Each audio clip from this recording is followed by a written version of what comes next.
Good morning, everyone. Welcome back. And this is Jen Jen. We're going to do a true crime video today, and it's going to be a stitch with me. So sit back, enjoy, and pull out whatever you're working on, and we will talk about the next case, which is the Santa Rosa Hitchhiker murders. These were a series of at least 7 unsolved homicides that involved female hitchhikers that took place in Sonoma County and Santa Rosa of the North Bay area of California in 1972 and 1973. All of the victims were found nude in rural areas near steep embankments or in creek beds near roads.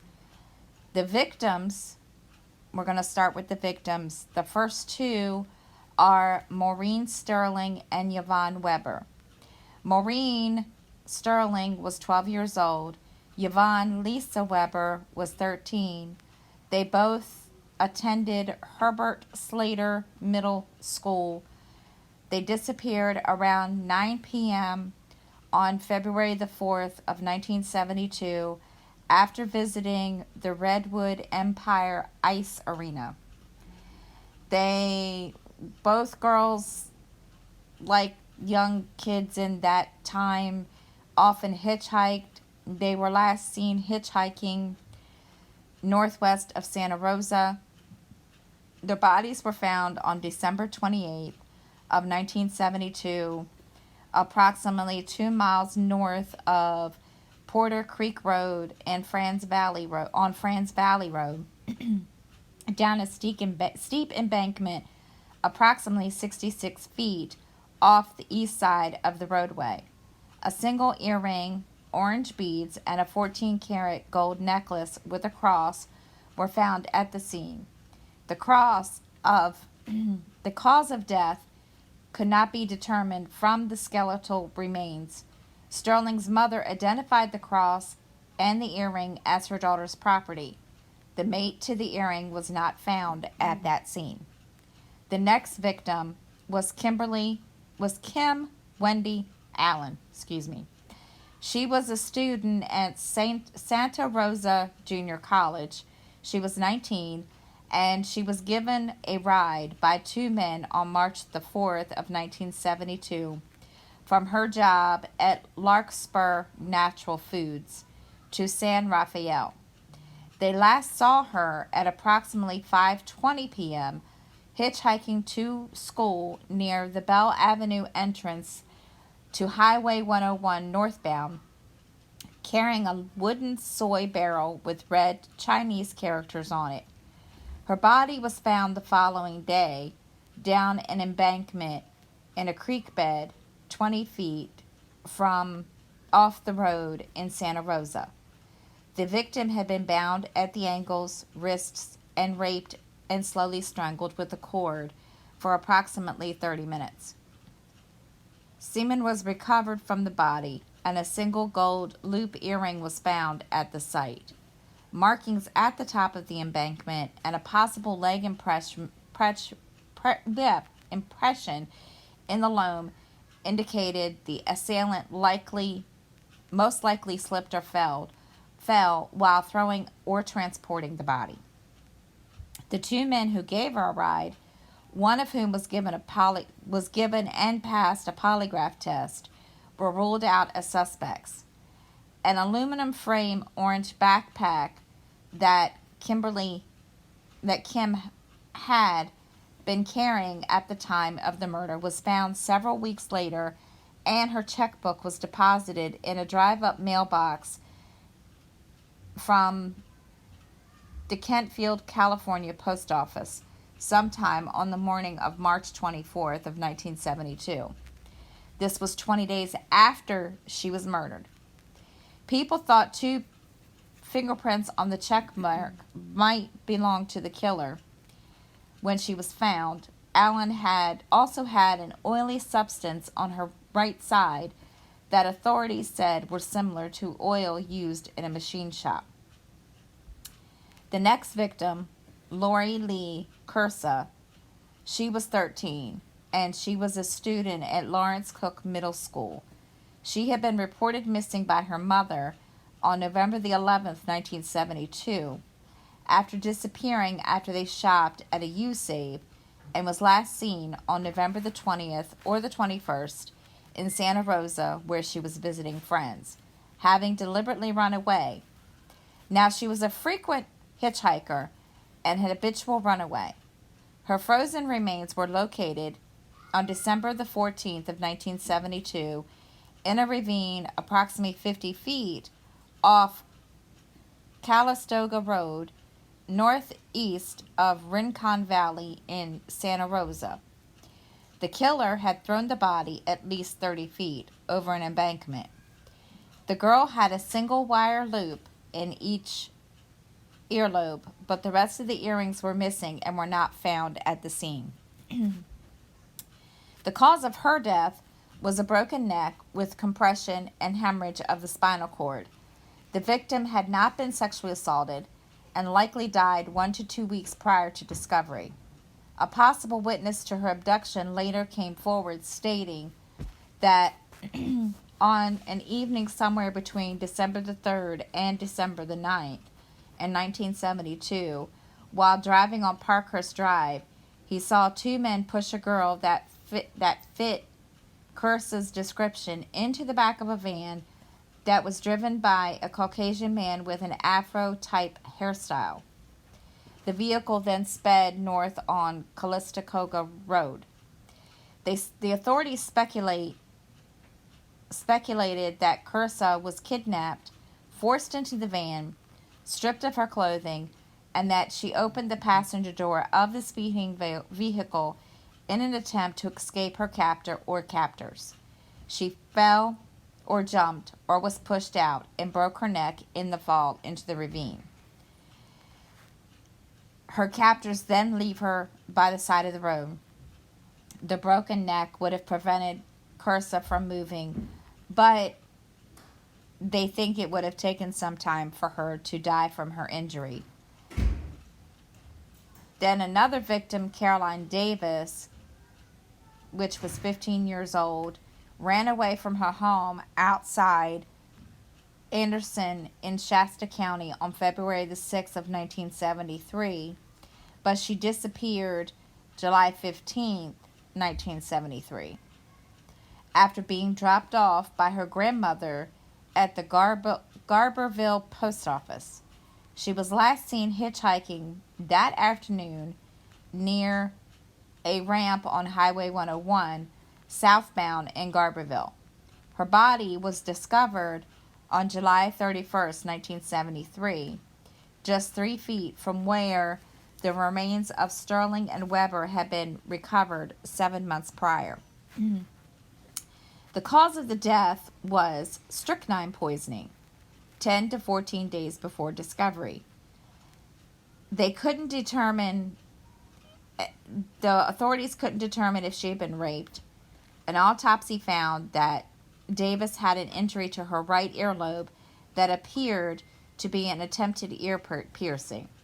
Her left earlobe had not been pierced. The investigators postulated that her body had been thrown from the road as the hillside brush appeared undisturbed. An investigator said that a witchcraft symbol meaning carrier of spirits was found by her body. Okay, now my question is, was that on any of the other victims? Because it doesn't say if that was the case. Police reported in 1975 that it was a rectangle connected to a square with bars running alongside, constructed of twigs or sticks. It was identified as an occult symbol that dated back to medieval England and suggested a possible connection to the Zodiac Killer. Okay, here we go. The symbol was located at the roadway above the site where Davis was found, but they also cast doubt later on the meaning of the twig figure and whether it had any connection to the girl's murder. The next victim is Theresa Walsh. She is Theresa Diane Smith Walsh. Was 23, of Miranda, and was last seen December the 22nd of 1973 at Zuma Beach in Malibu, intent on hitchhiking to Garberville and joining her family for Christmas. Her partially submerged body was found 6 days later by kayakers in Mark West Creek. She had been hogtied with a clothesline, sexually assaulted, strangled, and was determined to have been dead for at least 1 week. Due to heavy rains in the area, high water marks suggested the body could have drifted several miles. There also are unidentified remains. So now on July 2nd of 1979, skeletal remains of a young white female were found in a ravine approximately 100 yards from where the body of Laurie Lee Cursa had been recovered 7 years before. Due to the age of the remains, authorities initially believed them to be those of Jeanette Kamahili, until a comparison of dental records later proved negative. The victim had also been hogtied and her arm fractured around the time of her murder, and her corpse had been stuffed into a laundry or a duffel bag before being dumped in the ravine. But there was no other evidence to establish a cause of death.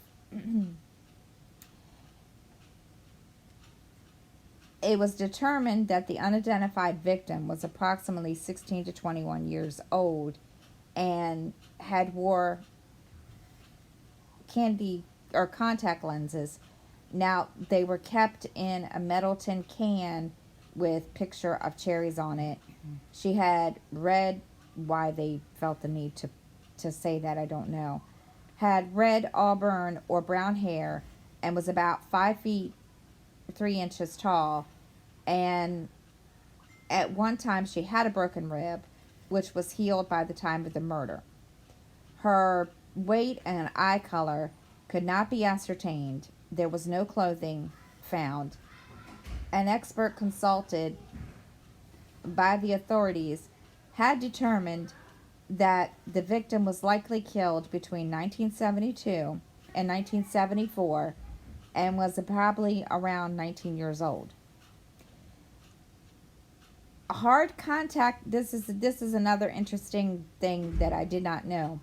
Hard contact lenses were not often sold in the United States and Canada until after the mid-1970s, when soft contact lenses became available. Now, she also had been bound in the same manner as Walsh. There are other possible victims. Lisa Michelle Smith. Now, she was last seen hitchhiking on Hearn Avenue in Santa Rosa, Sonoma County in California, and her disappearance was never solved. She was initially reported missing from Petaluma, California, by her foster parents on March 16, 1971. The authorities suspect that it's possible that she was a victim or an attack on her was related to the other attacks in the area in the same time period. Then on April 1st of 1971, there was an article that was published reported that Smith had apparently hitchhiked to San Francisco, and on March 26, 1971, was picked up by a male driver. She jumped out of the pickup that was going 55 miles per hour after the driver brandished a gun and threatened to rape her. She was treated for a concussion, but left before authorities could interview her and hitchhiked back to San Francisco. Her biological parents located her and took her back to their home in Livermore, California. And which quoted a juvenile officer. The article quoted a juvenile officer from the sheriff's office.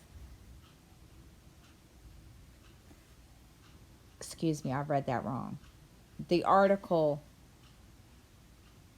quoted the juvenile officer, which told them that she had been sent back to her biological parents. The newspaper clipping was posted on a 2016 blog entry on WordPress on Quester site. A 2011 article in the same paper states that Smith was not found. All of the records from the hospital and law enforcement related to the case were missing by 2011, and authorities hoped to find Smith or someone who knew her to determine what happened,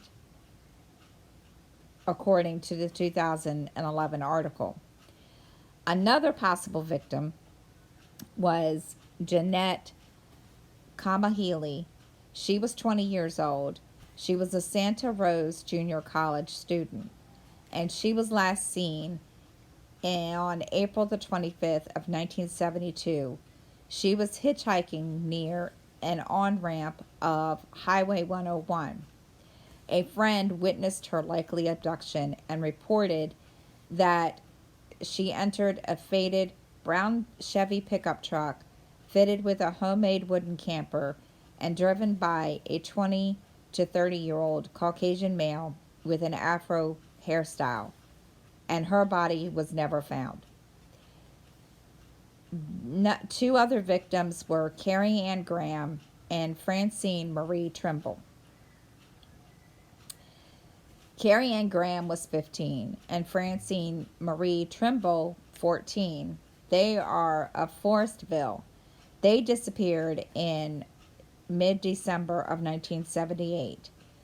The remains were found the following July in Mendocino County, where they were dumped off the side of a rural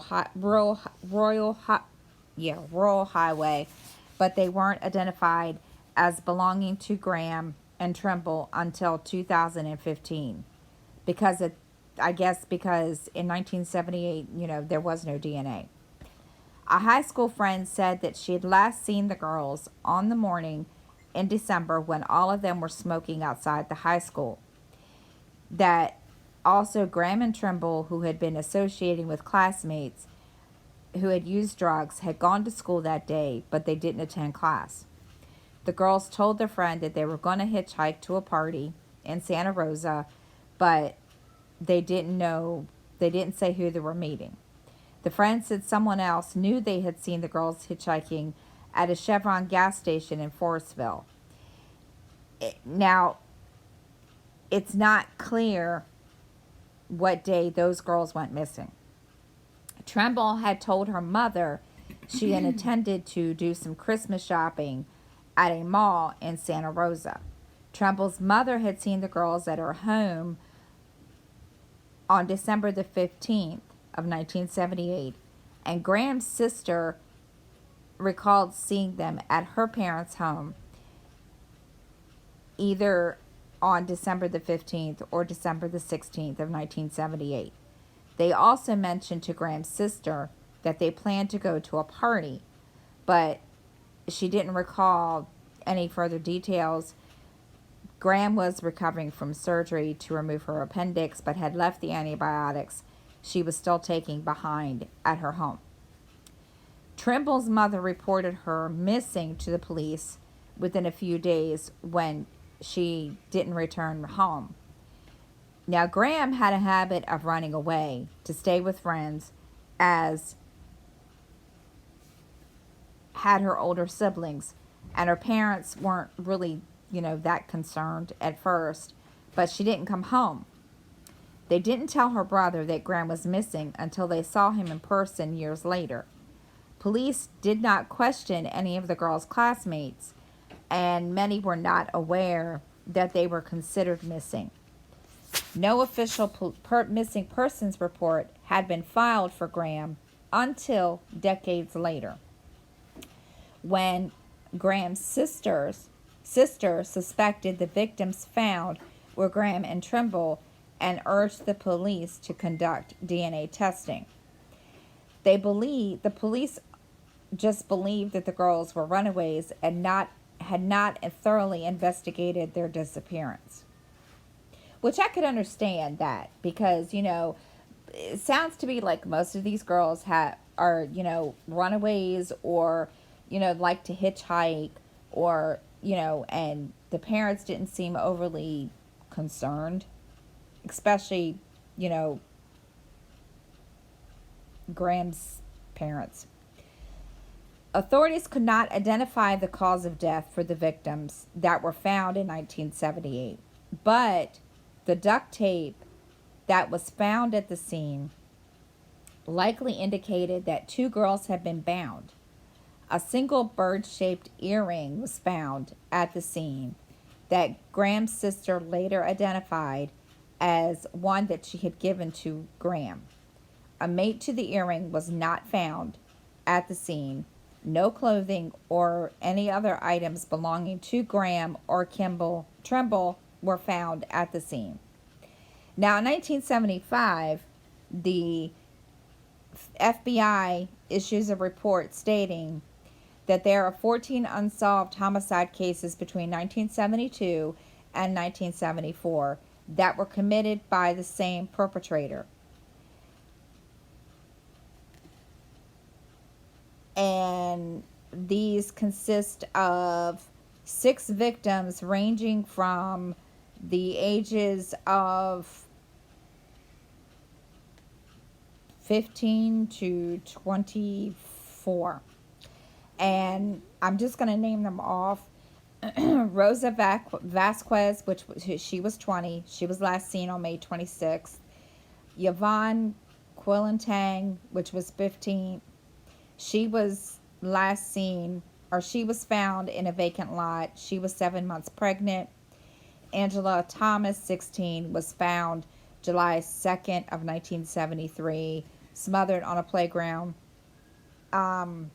Nancy Patricia Gidley, 24, she was a radiographer, and she was last seen at a Roadway Inn motel on July 12th, 1973. She was found strangled behind George Washington High School.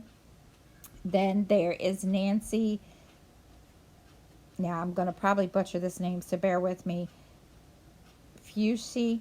She was 22. She disappeared after going dancing at a club in the Sacramento area.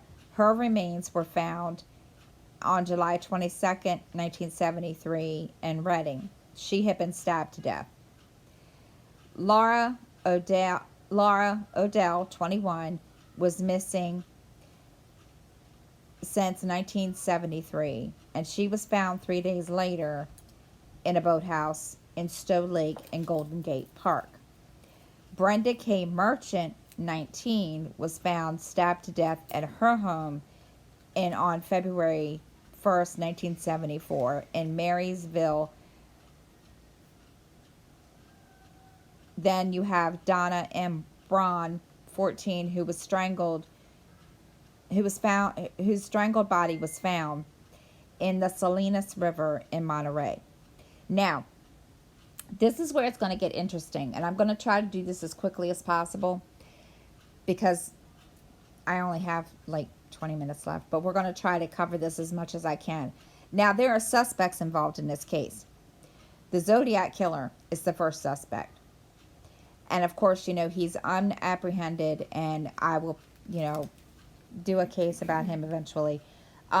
He was unapprehended due to similarities between the known symbol on his January 29th, 1974 exorcist letter, in which he claims 37 victims, and the Chinese characters on the missing soy barrel carried by Kim Allen. Then there's Arthur Lee Allen. He is from Vallejo. He owned a mobile home at Sunset Trailer Park in Santa Rosa at the time of the murders. He had been fired from his Valley Springs Elementary School teaching position for suspected child molestation in 1978 or 1968, and he was a full-time student at Sonoma State University. He was charged with child molestation in an unrelated case. Then Ted Bundy, after his capture for similar crimes in Washington, Colorado, Utah, and Idaho, he was suspected of these murders.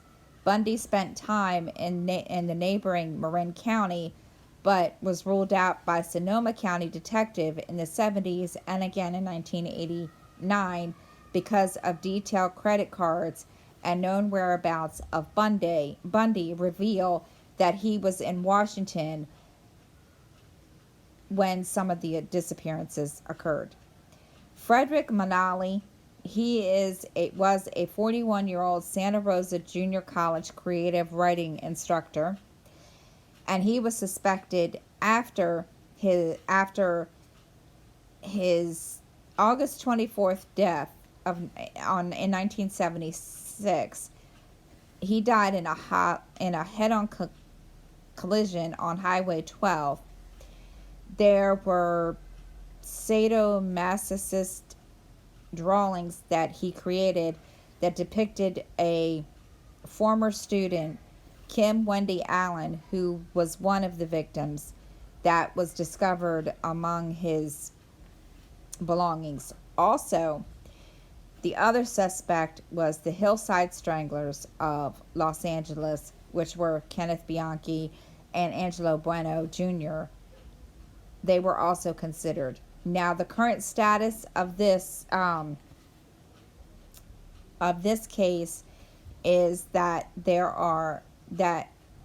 these cases represent 8 of the 54 unsolved homicides between the years of 1970 and 2006 within the jurisdiction of the Sonoma County office.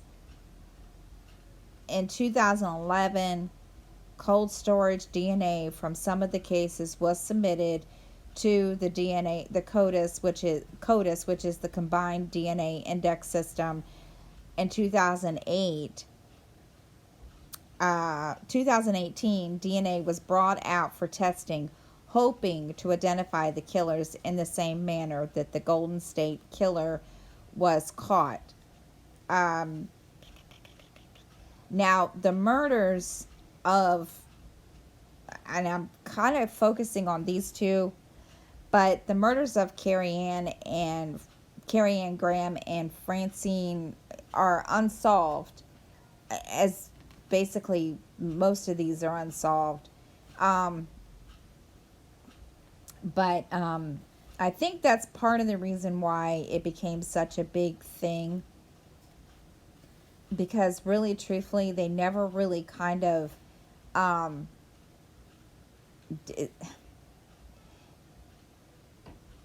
don't think they really did a big, huge investigation until these last two victims, just because of the fact that, Graham's sister did file a missing persons report, and it became a big thing after that. And of course, as usual, they never did find who did this. So there are ongoing investigations into suspects and so forth, and the persons of interest, as you guys know, this, of course, number one being the Zodiac Killer, but there's really not any definitive people that are, accused of doing this. But what I found interesting in all of this, because, it's still considered a cold case, what I found interesting is they always find one earring, and it's always a hoop. So my thing is, sounds to me like, that whoever is keeping trophies, which I thought was just kind of, okay.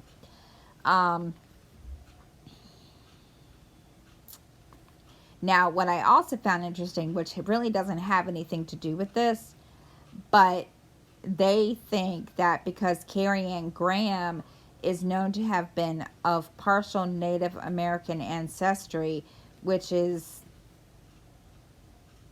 no, it's not considered a factor, but they kind of factored that in as possibly being, a pattern into why she possibly, but my thing is, what I found, as to be the common thread between all of these girls is, number one, they're all runaways. They're all between the ages of, they're all like middle school to college students, and they all had one earring missing, and it was a gold hoop. I just thought that was interesting. Maybe it's just me. I don't know. But anyway, guys, that's that. I'm sorry this is kind of like, off the fly today. I'm recording on my iPad today, so it's kind of one of those things. I'm kind of doing this at the last second, and I didn't really sit down and have time to really, work on this. So that's it for this one, guys, and I hope everyone has a great week. And thank you for listening. Thank you for watching. And I hope everyone enjoys. And I will see you all next time.